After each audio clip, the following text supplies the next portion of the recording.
The day I turned 18, I packed everything I owned into 2 trash bags while my family was asleep. I didn't leave a note. I had been planning it for 3 years. Every night, lying in my bed, listening to my brother's room directly above mine where he would stomp around at all hours, I would mentally pack my bags. I knew exactly what I was taking. My birth certificate, which I had stolen from my mother's filing cabinet when I was 15 and hidden behind a loose baseboard in my closet. My Social Security card, which I had lost twice until she finally just handed it to me and told me to keep it somewhere safe. The $473 I had saved from mowing lawns, shoveling snow, and eventually working under the table at a pizza place when I was 16. A few changes of clothes. My grandmother's old photo album that she had given me when I was 10, the one my mother had thrown in the trash twice, and I had retrieved both times. The day I turned 18, I didn't wake up and decide to leave. I had been awake all night. The fight had happened the evening before, on my birthday eve, if that's even a thing. My brother Derek had decided that my 17th birthday, the one where I had asked for nothing, wanted nothing, expected nothing, was the perfect time to remind me that I was nothing. He had waited until our parents went out to dinner, just the two of them, because it was also their anniversary or some convenient overlap. That meant they had an excuse to leave us alone together. You know what your problem is? Derek had said, leaning against the kitchen counter, drinking a beer that he was definitely not old enough to drink legally. I was 17, he was 22, and he had been drinking in that house since he was 15, because our parents bought the beer and looked the other way. I didn't answer. I never answered. Answering made it worse. Your problem is that you think you're better than us. You walk around here with your nose in the air, reading your books, getting your good grades, thinking you're going to get out of here someday. He took a long drink, watching me over the rim of the bottle. But you're not going anywhere. You know that, right? You're stuck here, just like the rest of us. I was doing dishes. It was my night to do dishes. I kept my back to him, my hands in the soapy water, because if he saw my face, he would know that he was right about some of it. I didn't think I was going to get out. I had been planning to get out for 3 years, and he could never, ever know that. I'm talking to you. He set the beer bottle down hard on the counter. I heard the glass hit the granite, that sharp sound that always meant he was done being casual, done pretending this was just conversation. Turn around when I'm talking to you. I turn around. I kept my face blank. I had learned to do that by the time I was 12. No expression, no reaction, nothing for him to grab onto. You think you're so smart, he said, stepping closer. You think those grades mean something? You think anyone actually cares? Dad didn't even finish college, and he makes more money than anyone with your little book-smart degree is ever going to make. Mom never even went, and she's got this house, this life, everything.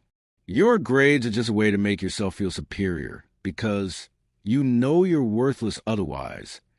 I said nothing. I had said nothing through years of this, through the pushing and shoving when we were kids, through the pranks at school that left me humiliated in front of everyone, through the comments about my body when I was going through puberty and already felt like a stranger in my own skin, through my parents telling me that this was just how brothers were, that I needed to toughen up, that I was too sensitive, that if I just stopped reacting, he would stop.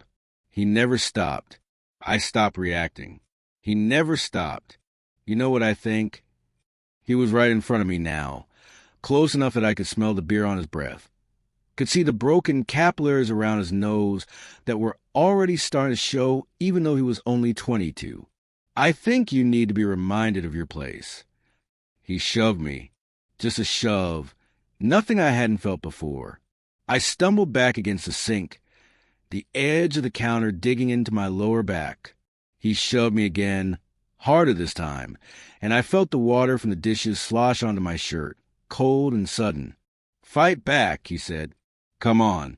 Fight back for once in your pathetic life. I didn't. I never did. Fighting back meant he would hurt me more. And then when our parents came home, they would ask what happened, and somehow it would be my fault for antagonizing him, for not just letting it go, for making things difficult. He shoved me again, and I hit my head on the cabinet above the dishwasher. Not hard enough to really hurt, but hard enough to make me see stars for a second. In that second, he grabbed the front of my shirt and pulled me forward, then pushed me back again hard, and my head hit the cabinet again, harder this time. "You're nothing," he said, his face inches from mine. "You've always been nothing. The only reason anyone even knows you exist is because of me and what I let you be." He let go, and I slid down to the floor, my back against the dishwasher, my head throbbing. He stood over me for a minute, breathing hard, and then he picked up his beer and walked out of the kitchen. A few seconds later, I heard his footsteps going up the stairs, then the slam of his bedroom door. I sat on the kitchen floor for a long time. I don't know how long. Long enough for the water in the sink to go cold. Long enough for my shirt to dry against my skin. Long enough for my parents to come home and find me there. "Nicholas?" My mother's voice, sharp with surprise. "What are you doing on the floor?" I looked up at her, at my father standing behind her, already looking annoyed that something was happening, that there was going to be a problem to deal with. "I fell," I said. "It was easier. It was always easier." "What did you do now?" my father asked, and his voice wasn't concerned, wasn't asking what happened. It was accusatory. It was assuming that whatever it was, I had caused it. "Nothing," I said. "I just fell." My mother looked at me for a long moment, and for just a second, I thought I saw something flicker in her eyes, something that might have been concern or guilt or recognition of what had actually happened. But then it was gone, and she was just my mother again, the one who looked the other way, who told me that brothers fought, who made it clear that if I made trouble, I would be sorry. "Get up," she said. "Clean up this mess. Your father and I are going to bed." They walked past me without another word. I heard them go up the stairs, heard their bedroom door close, heard the murmur of their voices through the ceiling. I got up. I finished the dishes. I went to my room, and I didn't sleep. Instead, I lay in my bed, and I thought about the trash bags in my closet, the ones I've been adding to for months, the ones I had hidden behind my winter coats and old boxes of school papers. I thought about my grandmother's house, just 6 blocks away, where she and my grandfather had lived since before I was born. I thought about how she had looked at me the last time I saw her at my cousin's wedding 3 months ago, how she had pulled me aside and said, "You know you can always come to us, right? No questions asked, no judgment, just come." I had nodded and said I knew, and I had meant it, but I hadn't thought I would actually do it. Not really. Leaving meant admitting that it was really that bad. Leaving meant giving up on the idea that someday, somehow, my family would change, would see me, would love me the way I needed to be loved. But lying there in the dark, with my head still throbbing and the weight of 17 years pressing down on my chest, I realized I had already given up. I had given up years ago. I had just been too scared to admit it.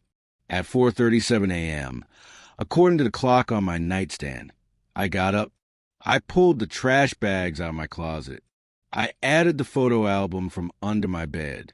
I added the books I couldn't leave behind, the ones my grandmother had given me, the ones that had taught me that there's a world outside this house, outside this town, outside this life.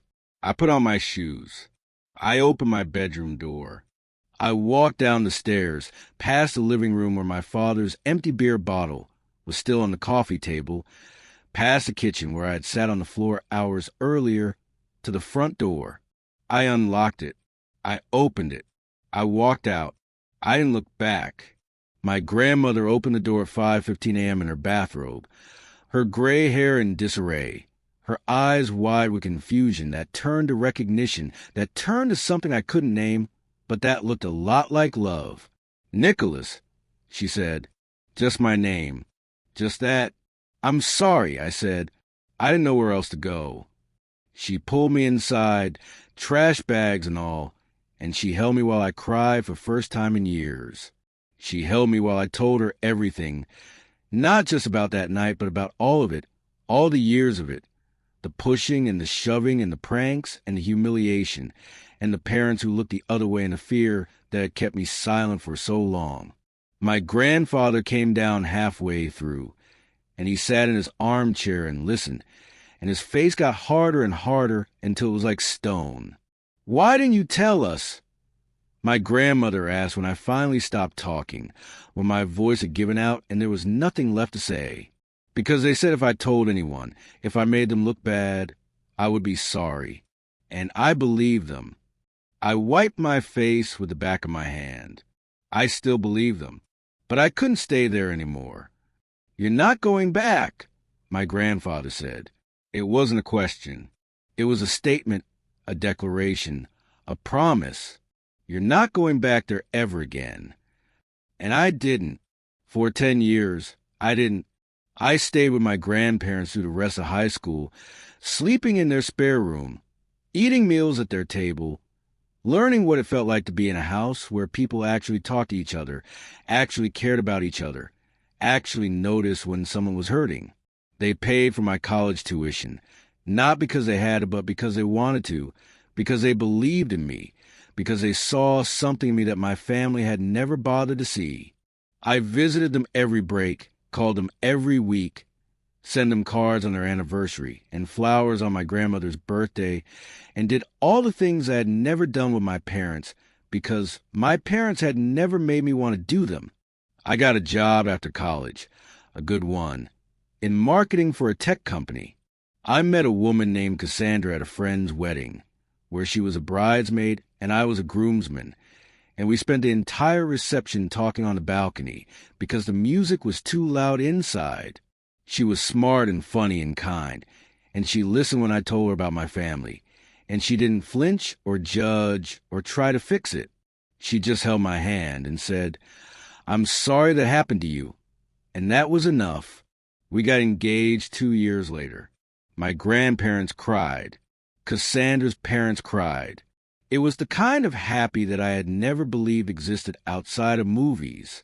We planned the wedding for a Saturday in June at a venue about an hour from the city, a renovated barn with string lights and a view of the hills. We invited 120 people. Friends, co-workers, Cassandra's extended family, my grandparents, a few cousins who had always been kind to me even when they didn't know the full story. We did not invite my parents or my brother. We did not even send them announcements. As far as I was concerned, they didn't exist. For 10 years, they hadn't existed. They had made no effort to contact me, no effort to apologize, no effort to understand why I had left. My grandparents had tried, over the years, to bridge the gap. They had called my father, my mother, even Derek, and told them that if they just apologized, if they just acknowledged what they had done, I might be willing to talk. But my family was adamant. I was the one who had run away. I was the one who had cut them off. I was the one who needed to come back and apologize for causing all this trouble. I wasn't interested. I had built a life without them. I didn't need them in it. But 3 weeks before the wedding, I got an email. I almost didn't open it. The sender address was one I didn't recognize, and the subject line was just my name. I thought it was spam, or maybe a newsletter I had accidentally signed up for, or one of those phishing attempts that always seem to know just enough about you to be creepy. But something made me click. Something made me open it and read, "Dear Nicholas, I know it's been a long time. Too long. And I know we haven't been in touch, and that's probably my fault. But I'm writing to you now because I want to ask for a fresh start. I know we've made mistakes. I know things weren't always easy. But you're getting married soon, and I want to be there for you. I want to be part of your life again. Please, can we talk? Love, Mom." I stared at the screen for a long time. Then I read it again. Then I read it a third time, looking for something Some sign that this was real, that they actually meant it, that 10 years of silence could be broken by one email with the words "fresh start" in it. I didn't believe it. Not for a second. I called my grandmother. She answered on the first ring, like she always did, her voice warm and familiar. "Nicholas, how are you? Is everything okay with the wedding?" "Everything's fine, Grandma. I need to ask you something." I paused, trying to figure out how to phrase it. Did something happen? With my parents, I mean? There was a long silence on the other end of the line. Then my grandmother sighed, the kind of sigh that meant she had been hoping not to have this conversation. "We were going to tell you after the wedding. We didn't want to stress you out." "Tell me what?" Another pause. Then, "Your grandfather and I changed our will. We saw a lawyer a few weeks ago. We decided to leave most of everything to you, with just a small amount to your father and Derek, and we told them about it." I sat down. I was in my apartment, in my living room, and suddenly I needed to be sitting. "You told them?" "We wanted them to know. We wanted them to understand that this is because of how they treated you. We've been trying to get them to apologize for 10 years. Nicholas, 10 years. And they've never been willing. So we decided that if they weren't going to make it right with you, they weren't going to benefit from us anymore." Her voice was firm, but I could hear the sadness underneath. "They're our son, our grandson. We love them. We still love them, in a way. But we're done waiting for them to change." I didn't know what to say. My grandparents had always been generous with me, but this was different. This was a statement, a declaration, a line drawn in the sand. "Grandma, you don't have to do that. I don't need..." "I know you don't need it. That's not the point. The point is that they need to face consequences for what they did. And we need to make sure that you know, beyond any doubt, that we are on your side. We've always been on your side." I thanked her. I told her I loved her. I hung up the phone and sat in my living room for a long time, staring at the wall. And then I wrote back to my mother. I didn't say much. I didn't say I forgave them, or that I wanted to see them, or that I was open to a fresh start. I just said that I knew why they were reaching out, that I knew about the will, and that they were pathetic for pretending otherwise after 10 years of silence. I said they were getting exactly what they deserved, which was nothing from me and nothing from my grandparents. I said not to contact me again. I sent it before I could think better of it. And then I told Cassandra what I had done.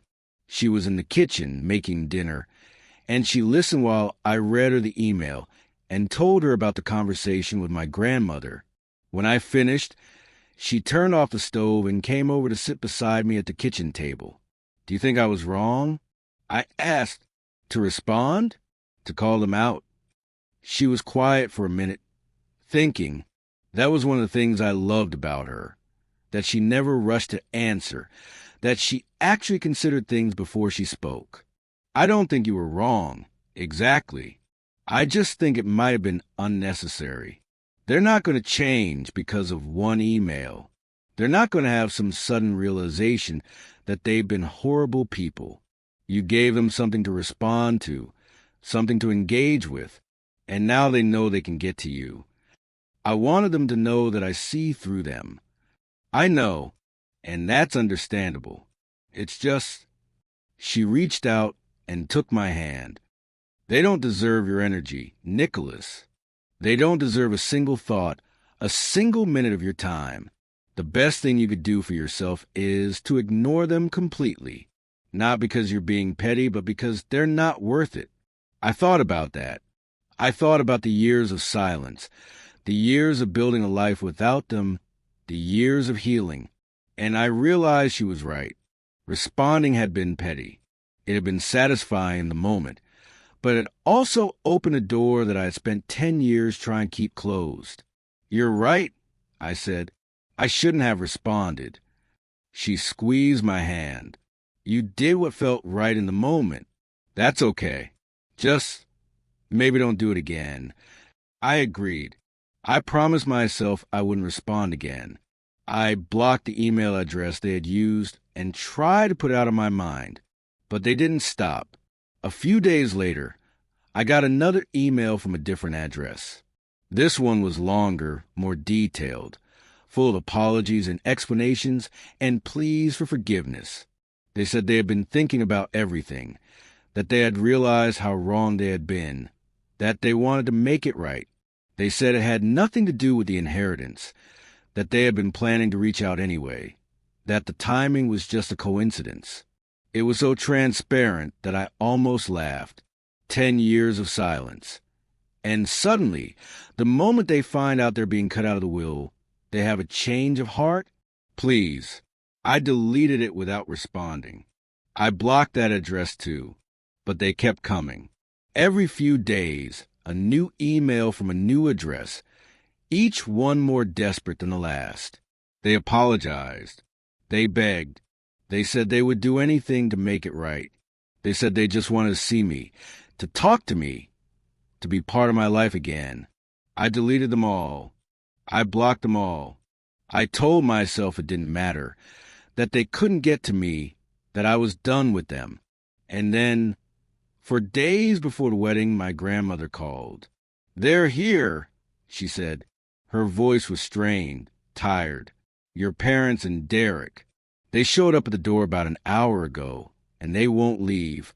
They want your address. They want to come to the wedding and apologize in person." I felt my chest tighten. "You didn't give it to them, did you?" "Of course not. I told them you're getting married in a few days, and you don't need this stress. I told them to wait until after the wedding, to give you space. But they won't listen. They keep saying they need to talk to you before the wedding, that it has to be now, that they want a fresh start symbolically on your wedding day." She paused, and I heard voices in the background, raised and insistent. "They're not leaving, Nicholas. Your grandfather just threatened to call the police." "Call them," I said. "If they won't leave, call them. I don't want to do that to your father. He's still my son." I understood. I didn't like it, but I understood. "Then let me talk to him." "Nicholas." "Put him on the phone. Let me tell him myself." There was a long pause, and then the sound of the phone being handed over. A moment later, my father's voice, familiar and strange all at once. "Nicholas?" "Dad." The word felt wrong in my mouth. I hadn't said it in 10 years. "I need you to listen to me. I'm not giving you my address. I'm not letting you come to my wedding. I don't want to see you. I don't want to talk to you, and I don't want a fresh start. Whatever you think you're going to get from me, you're not going to get it. So go home. Leave my grandparents alone. And stop contacting me." There was silence on the other end. Then, "You don't understand. We've changed. We really have. We just want a chance to show you. You've had 10 years to show me. You've had 10 years to apologize, to reach out, to try to make things right. You didn't. You only started trying when you found out about the will. So don't pretend this is about anything other than money. That's not true. It is true, and you know it. So stop. Just stop." I hung up the phone. I stood there in my living room, my heart pounding, my hand shaking, and I waited for the anger to fade. It didn't, not really. But after a few minutes, I was calm enough to call my grandmother back and make sure everything was okay. She told me they had left, finally, after my grandfather threatened to call the police. She told me not to worry, that they would handle it, that I should focus on my wedding. I tried. I really did. But 2 days before the wedding, I got another email. This one was from my mother, and it was different from the others. It started with congratulations, with well wishes for my big day, with hopes that I would have a beautiful wedding and a happy marriage. And then, at the end, it slipped back into the same old pattern. They wanted to be there. They wanted to bless me. They wanted to show me they had changed. Could I please tell them where the venue was? They would come last minute. They wouldn't cause any trouble. They just want to see me get married. I deleted it. I blocked the address. I didn't tell anyone. The wedding was perfect. The weather was warm but not hot. The sky was clear. The string lights came on just as the sun was setting and made everything look magical. Cassandra walked down the aisle in her white dress, and I forgot how to breathe for a minute. My grandmother cried. My grandfather beamed. Our friends cheered. We said our vows, exchanged rings, kissed, and became husband and wife. My parents did not show up. They did not crash the ceremony or the reception. They did not cause any trouble at all. For one perfect day, they didn't exist. We went on our honeymoon for a week to a little beach town where we didn't look at our phones and didn't check our email and didn't think about anything except each other. It was the best week of my life. When we got back, I checked my inbox. There were 10 emails from my parents. All of them were variations on the same theme. They were sorry. They wished they could have been there. They understood why I was upset. They hoped we could still talk. I deleted them all, blocked the addresses, and tried to move on. But that same day, my grandmother called. My father was at their house again. He wanted to talk to me. He wouldn't leave until he did. I could hear it in her voice, the exhaustion, the frustration, the sadness. They had been dealing with this for weeks now, and it was wearing on them. They were old, in their 80s, and they didn't need the stress. They didn't deserve it. So I went. I drove to their house. The same house I had stumbled to at 5:15 a.m. 10 years ago. The same house that had become my home. My father's car was in the driveway. I parked behind it, took a deep breath, and went inside. My father was in the living room, sitting on the couch. He looked older than I remembered, grayer, softer around the edges. When he saw me, he stood up and crossed the room in 3 quick strides and wrapped his arms around me before I could stop him. "I'm sorry," he said into my shoulder. "I'm so sorry. I was wrong about everything. I see that now. You're the son I always wanted. Derek turned out to be a loser, but you made something of yourself. You're the one I should have been proud of all along." I pushed him away. I didn't want his hug, didn't want his approval, didn't want anything from him.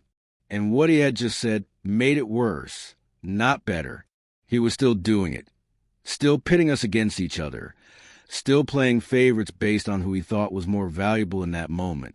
"That's not how this works," I said. "You don't get to decide I'm the good son now because Derek's business failed. You don't get to choose between us based on who can give you more. You should have loved us both equally, no matter what. But you didn't. You let him torment me for years, and you did nothing. You looked the other way. And now you want me to forgive you because suddenly I'm more useful to you." His face changed. The apologetic expression flickered, and something else surfaced underneath. Anger, maybe, or frustration that his act wasn't working. "I'm trying to make things right. I'm trying to be here for you. What more do you want? I want you to leave me alone. I want you to leave my grandparents alone. I want you to stop pretending this is about anything other than money." I kept my voice calm, steady. I had learned that from years of dealing with Derek, years of showing no emotion, no reaction. You only started trying when you found out about the will. You only care now because you think I took something from you. But I didn't take anything. My grandparents made a choice. They chose me because I was the one who showed up, who stayed in their lives, who loved them back. You chose yourselves. And now you have to live with that. My father's face went red. His hands clenched at his sides. "You think you're so clever, don't you? You think you manipulated them into this. You've been in their ears for years, turning them against us, making them think we're the bad guys. Well, it's not going to work. That inheritance is rightfully mine. I'm their son, and I'm going to fight this. I'm going to get lawyers. I'm going to take you to court. I'm going to make sure you don't get a penny of what should be mine." I almost laughed. The mask had slipped completely now, and there he was, the real him, the one who had looked the other way while his older son tormented his younger one, the one who had told me I should have known better than to fight back, the one who had made it clear that my pain didn't matter as long as it didn't disturb his peace. "Go ahead," I said. "Get as many lawyers as you want. My grandparents are still alive. They can leave their money to whoever they want. They already left you something, so you can't even claim you were disinherited. It's airtight. You have nothing." My grandfather had come into the room at some point during the conversation. Now he stepped forward, his voice firm. "That's enough. You need to leave, Richard. Now." My father looked at him, and for a moment I saw something in his eyes that might have been hurt or loss or regret. But then it was gone, replaced by the same anger that had always been there, simmering just below the surface.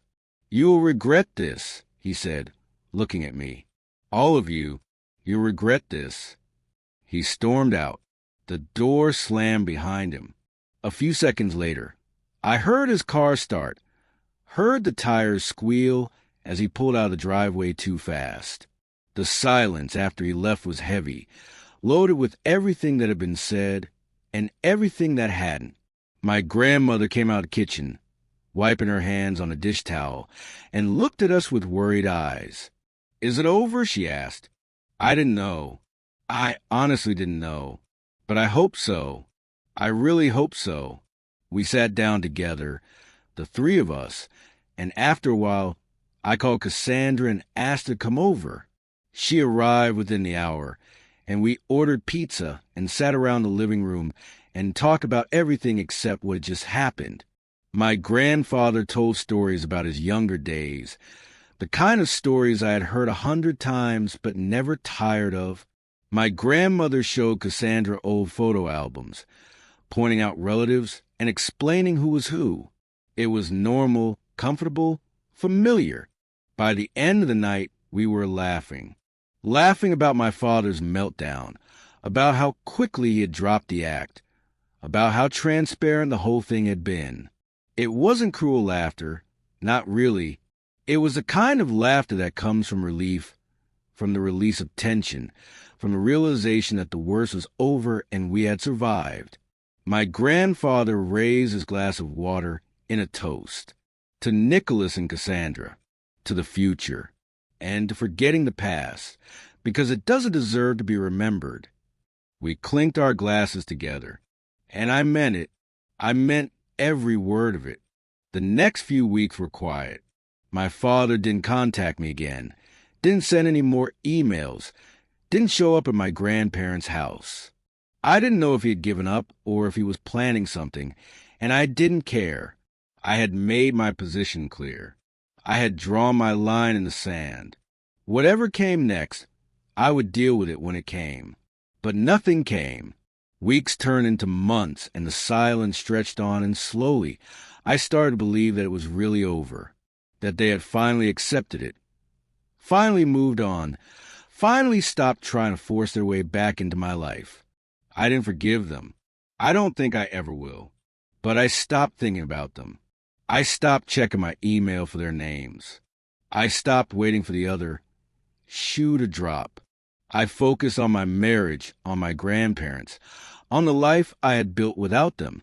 Cassandra got pregnant a year later.